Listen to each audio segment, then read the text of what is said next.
എന്നാണ് ഞങ്ങൾക്ക് പറയാനുള്ളത്. വിജയകുമാർ, ഒരു ഒരു ഇതിൽ തന്നെ കാലാവസ്ഥ തന്നെ മാറിയിരിക്കുന്നു, അവിടുത്തെ മൂഡ് തന്നെ മാറിയിരിക്കുന്നു. ഇതുവരെ സൂര്യപ്രകാശത്തിൻ്റെ ചെങ്കതിരുകൾ ഏറ്റ് ആണ് അവിടെ തിളങ്ങിയതെങ്കിൽ ഇപ്പോൾ LED ലൈറ്റിൻ്റെയും മറ്റു വെളിച്ചത്തിൻ്റെയും പ്രകാശമായിരിക്കുന്നു.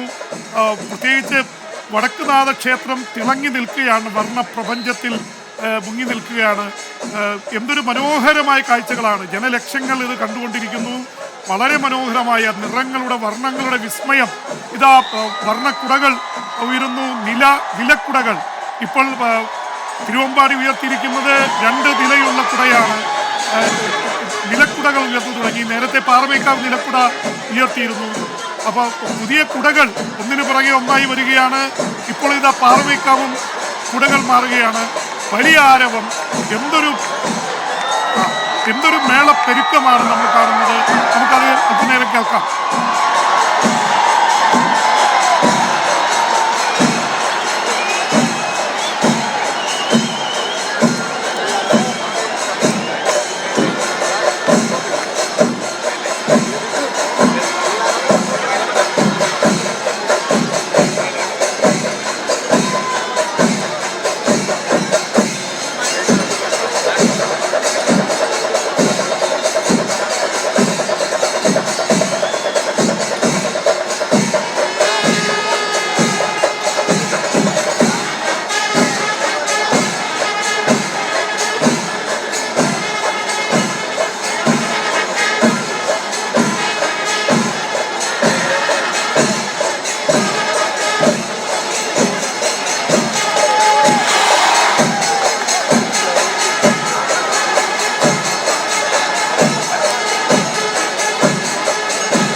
പ്രേക്ഷകർ കമന്റ് ബോക്സിൽ പറയുന്നു അയർലൻഡിൽ നിന്ന് പൂരത്തിന് ആശംസകൾ നേരുകയാണ്. അനൂപ് MA എന്ന ഐഡിയിൽ നിന്ന്. അങ്ങനെ രാജ്യത്തിൻ്റെ ലോകത്തിൻ്റെ ഒക്കെ വിവിധ ഭാഗങ്ങളിൽ നിന്ന് പൂരം ആസ്വദിക്കുന്നവർ, പൂരപ്രേമികൾ, തൃശ്ശൂർ മാത്രമുള്ളവരല്ല, കേരളത്തിൻ്റെ വിവിധ ഭാഗങ്ങളിലുള്ളവർ, പ്രവാസികളായവരൊക്കെ ഈ സമയത്ത് നമ്മളുടെ കമൻറ്റ് ബോക്സിലൂടെ തൃശ്ശൂർ പൂരത്തിൻ്റെ ആശംസകൾ അറിയിക്കുന്നുണ്ട്. എല്ലാവരും പൂരം കാണുന്നുണ്ട് എന്നറിയുന്നതിൽ വലിയ സന്തോഷം. നമ്മൾ വർഷത്തിലൊരിക്കൽ എല്ലാവരും, എല്ലാ ജാതി മത വർണ്ണ വർഗ രാഷ്ട്രീയ വ്യത്യാസമൊക്കെ മറന്ന് എല്ലാവരും പൂരം കാണാനും ആസ്വദിക്കാനും എത്തുന്നുണ്ട് എന്നത് കേരളത്തിൻ്റെ മറ്റൊരു പ്രത്യേകത കൂടിയാണ്.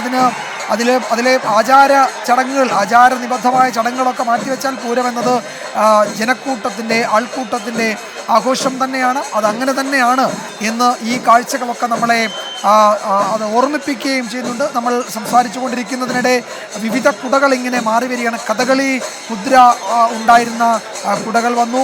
ആലില അല്ലെങ്കിൽ മയിൽപ്പീലി കണ്ണൻ രൂപം ഉണ്ടായിരുന്ന കുടകൾ ആകാശത്ത് മിന്നി മറഞ്ഞു.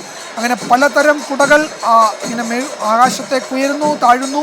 അതാണ് തിരുവമ്പാടിയും പാറമേക്കാവും ഇങ്ങനെ ചെയ്തുകൊണ്ടിരിക്കുന്നത്. എല്ലായിടത്തും വിവിധ ലോകത്തിൻ്റെ വിവിധ ഭാഗങ്ങളിൽ നിന്ന് പൂരം കാണുന്നവർ, അബുദാബിയിൽ നിന്ന് പൂരം കാണുന്നവർ നമ്മളോട് പറയുന്നുണ്ട്, ദുബായിൽ നിന്ന് പൂരം കാണുന്നവർ പറയുന്നുണ്ട്, ദുബായിൽ നിന്ന് എത്രയോ ആളുകൾ പൂരം കാണുന്നു.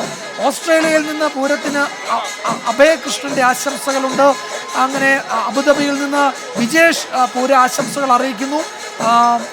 അങ്ങനെ ദുബായിൽ നിന്ന് വീണ്ടും ഇങ്ങനെ മെസ്സേജുകൾ വരുന്നു. അങ്ങനെ ലോകമെമ്പാടുമുള്ള മലയാളികൾ, അവർക്ക് ജാതിമത വർണ്ണവർഗ രാഷ്ട്രീയ വ്യത്യാസമൊന്നുമില്ലാതെ ഈ പൂരത്തിൻ്റെ മനോഹരമായ കാഴ്ചകൾ കാണുന്നുണ്ട്. ആശംസകൾ അറിയിക്കുന്നതിനൊക്കെ ഒരിക്കൽ കൂടി നന്ദി ഞങ്ങളും അറിയിക്കുകയാണ്. 24-ലൂടെ അവരൊക്കെ പൂരം കാണുന്നുണ്ട് എന്നത് വളരെ സന്തോഷത്തോടു കൂടി അക്കാര്യത്തിൽ അതിൽ പ്രിയപ്പെട്ട പ്രേക്ഷകർ ലോകമെമ്പാടുമുള്ള മലയാളികളെ ഞങ്ങൾ നന്ദി അറിയിക്കുകയും ചെയ്യുന്നു. പൂരത്തോടുള്ള സ്നേഹം ഞങ്ങൾ ഈ ഘട്ടത്തിൽ, നിങ്ങളുടെയൊക്കെ സ്നേഹം ഞങ്ങൾ ഇത് കാണുന്ന മുഴുവൻ പ്രേക്ഷകരിലേക്കും എത്തിക്കുകയാണ്. പൂരം എന്നത് മലയാളിയുടെ, ഞാൻ നേരത്തെ പറഞ്ഞു, നമ്മളുടെ ഒരു സ്വകാര്യ അഹങ്കാരമാണ്. അത് ലോകമെമ്പാടുമുള്ള മലയാളികൾ അത് അങ്ങനെ തന്നെ ഹൃദയത്തിൽ കൊണ്ടു നടക്കുന്നുണ്ട് എന്നറിഞ്ഞതിൽ വലിയ വലിയ വലിയ സന്തോഷം. പ്രിയപ്പെട്ട പ്രേക്ഷകർക്ക് 1000 നന്ദി. അല്ല വിജയകുമാർ, ഇതിൽ നമ്മളെ അത്ഭുതപ്പെടുത്തുന്നത് യുദ്ധം നടക്കുന്ന ഇസ്രായേലിൽ നിന്ന്, പാലസ്തീനിൽ നിന്ന് പോലും ആശംസകൾ വരുന്നു. അവിടെ ഇരുന്ന്, യുദ്ധത്തിന് നടുവിലിരുന്ന് ഈ തൃശ്ശൂർ പൂരം കാണുന്ന മലയാളികൾ സ്വാഭാവികമായിട്ടതൊരു വൈകാരികമായിട്ടുള്ള ഒരു അനുഭവം കൂടിയാണ്. ലണ്ടനിൽ നിന്ന്, യൂറോപ്പിൽ നിന്ന്, കുവൈറ്റിൽ നിന്ന്, സൗദിയിൽ നിന്ന്, ദുബായിൽ നിന്ന്, ലോകമെമ്പാടുമുള്ള ഏതാണ്ട് 100-ലേറെ രാജ്യങ്ങളിൽ നിന്നുള്ള ആശംസകൾ ഇപ്പോൾ പ്രവഹിച്ചുകൊണ്ടിരിക്കുകയാണ്. വല്ലാത്തൊരു വികാരമാണത്. ലോകത്തിൻ്റെ ഏത് കോണിലുള്ള മലയാളിയും വലിയ ഒരു സ്വകാര്യ അഹങ്കാരമായി തൃശ്ശൂർ പൂരത്തെ കാണുന്നു. അതിൻ്റെതാണ് പ്രേക്ഷകരുടേതായിട്ടുള്ള ആശംസകൾ വരുന്നത്. എല്ലാവർക്കും 24-ൻ്റെ പ്രേക്ഷകർക്ക് പ്രത്യേകം അഭിനന്ദനങ്ങൾ അറിയിക്കുന്നു, ആശംസകൾ അറിയിക്കുന്നു. എന്തായാലും ഇതൊരു എന്താ പറയുക, ഈ കുടമാറ്റം കഴിഞ്ഞതിൽ നിന്ന് വ്യത്യസ്തമായിട്ട് തോന്നിയത് ഈ ഒറ്റക്കുടകളുള്ള ഒറ്റ നിലയുള്ള അല്ലെങ്കിൽ സാധാരണ മുത്തുക്കുടകളാണ് ഇപ്പോൾ കൂടുതലായിട്ട് വന്നിട്ടുള്ളത്. കഴിഞ്ഞ തവണ ഒരു 4-5 കുടകൾ മാറിയപ്പോൾ തന്നെ വലിയ വ്യത്യസ്തമായ കുടകളാണ് വന്നത്. പക്ഷെ ഇപ്പോൾ ഒരുപക്ഷെ കഴിഞ്ഞ തവണ കുടകളുടെ രൂപത്തിലല്ലാതെയുള്ള ഒരുപാട് രൂപങ്ങൾ വന്നിരുന്നു. അതിനെക്കുറിച്ച് ഒരുപക്ഷെ വലിയ ചർച്ചയും ഉണ്ടായി, കുടകളുടെ രൂപമല്ല എന്നുള്ള പേരിൽ. പക്ഷെ ഇത്തവണ ഏറ്റവും കൂടുതൽ കുടകൾ തന്നെയാണ് വന്നുകൊണ്ടിരിക്കുന്നത്. പല നിറത്തിലുള്ള, പല വർണ്ണത്തിലുള്ള കുടകൾ, മുത്തുക്കുടകൾ. അതും വളരെ നമ്മളിലെ 100 കലാകാരന്മാർ ഒരു വർഷം ഇരുന്ന് തപസ്യ ചെയ്ത് ഉണ്ടാക്കിയതാണ് നമ്മൾ 1 മിനിറ്റ് കൊണ്ട് മിന്നി മറഞ്ഞു പോകുന്നത്. പക്ഷെ ജനകോടികൾക്ക് കാണാൻ വേണ്ടി അവരുടെ ഒരു തപസ്യയാണത്. അവിടെ എത്ര മനോഹരമായിട്ടാണ് നെറ്റിപ്പട്ടം തിളങ്ങുന്നു, ഗഞ്ചാമരവും ആലവട്ടവും താളത്തിനൊത്ത് ഇളകിയാടുന്നു, ജനങ്ങൾ ആരവം മുഴക്കുന്നു, മേളപ്പെരുക്കം, എല്ലാം കൂടി ഒരു വർണ്ണപ്രപഞ്ചം തന്നെയാണ്. അതിൻ്റെ നടുവിൽ നിൽക്കുക എന്നുള്ളത് പലതവണ ഇതിൻ്റെ നടുവിൽ നിന്നിട്ടുള്ള ഒരാളെന്നതിൽ വല്ലാത്തൊരു അനുഭവമാണ്. ഉള്ള വ്യത്യാസം 10,000-കണക്കിന് മൊബൈലുകളിൽ അത് ക്യാമറകളിൽ നിന്ന് പകർത്തിക്കൊണ്ടിരിക്കുകയാണ്. വല്ലാത്തൊരു അനുഭവമാണ്. നിങ്ങൾക്ക് മേളപ്പെരുക്കം ഒരിക്കൽ കൂടി കേൾക്കാം, കേട്ടോളൂ. അതിനു മുമ്പ് ഒരു കാര്യം കൂടി പ്രിയപ്പെട്ട പ്രേക്ഷകരെ അറിയിക്കുകയാണ്. പലരും വെടിക്കെട്ട് തത്സമയം കാണിക്കുമോ എന്ന് ചോദിച്ചിരുന്നു. ഉറപ്പായും 24-ൽ ഈ പൂര വെടിക്കെട്ട് തത്സമയം ഉണ്ടായിരിക്കും. വെടിക്കെട്ട് തുടങ്ങുമ്പോൾ തിരുവമ്പാടിയും പാറമേക്കാവും അതിന് തിരികൊടുക്കുന്ന സമയം മുതൽ 24-ൽ വെടിക്കെട്ടുണ്ടാകും. അത് കാണാം. പ്രിയപ്പെട്ട പ്രേക്ഷകർക്ക് തത്സമയം അത് കാണാം. നമ്മൾ പറഞ്ഞുകൊണ്ടിരിക്കുന്നതിനിടയ്ക്ക് നമുക്ക് വായിച്ചു പോകാൻ കഴിയാത്ത വേഗത്തിൽ ഇങ്ങനെ ലോകത്തിൻ്റെ വിവിധ ഭാഗങ്ങളിൽ നിന്നുള്ള പ്രേക്ഷകരുടെ ആശംസകൾ നമ്മുടെ കമൻറ്റ് ബോക്സിൽ വന്നു നിറയുകയാണ്. ഖത്തറിലിരുന്ന് പൂരം കാണുകയാണ്. രാഗിൽ അതുപോലെ ഇംഗ്ലണ്ടിൽ നിന്നുണ്ട്, ഓസ്ട്രേലിയയിൽ നിന്നുണ്ട്, ന്യൂസിലാൻഡിൽ നിന്നുണ്ട്, അബുദാബിയിൽ നിന്നുണ്ട്, ദുബായിൽ നിന്നുണ്ട്, ഇറാഖ് എന്നൊക്കെ പറഞ്ഞ് പലരും, മസ്കറ്റിൽ നിന്ന് അറിയിക്കുന്നുണ്ട്, UK-യിൽ നിന്ന് അറിയിക്കുന്നുണ്ട്, വാഷിങ്ടണിൽ നിന്ന് അറിയിക്കുന്നുണ്ട്. അങ്ങനെ ലോകത്തിൻ്റെ വിവിധ ഭാഗങ്ങളിൽ നിന്ന് പൂരം പ്രേമികൾ പൂരം ആശംസകൾ അറിയിക്കുകയാണ്. പ്രിയപ്പെട്ട പ്രേക്ഷകരെ, ഞങ്ങൾ ഈ ആശംസകൾ മുഴുവൻ ലോകത്തെമ്പാടുമുള്ള പൂരപ്രേമികൾക്ക് മുന്നിൽ സമർപ്പിക്കുകയാണ്. ഒരിക്കൽ കൂടി നമുക്ക് ആ പൂരത്തിൻ്റെ ആവേശം ഒട്ടും ചോർന്നു പോകാതെ അവിടുത്തെ ആരവങ്ങളിലേക്ക് അല്പസമയം ശ്രദ്ധിക്കാം.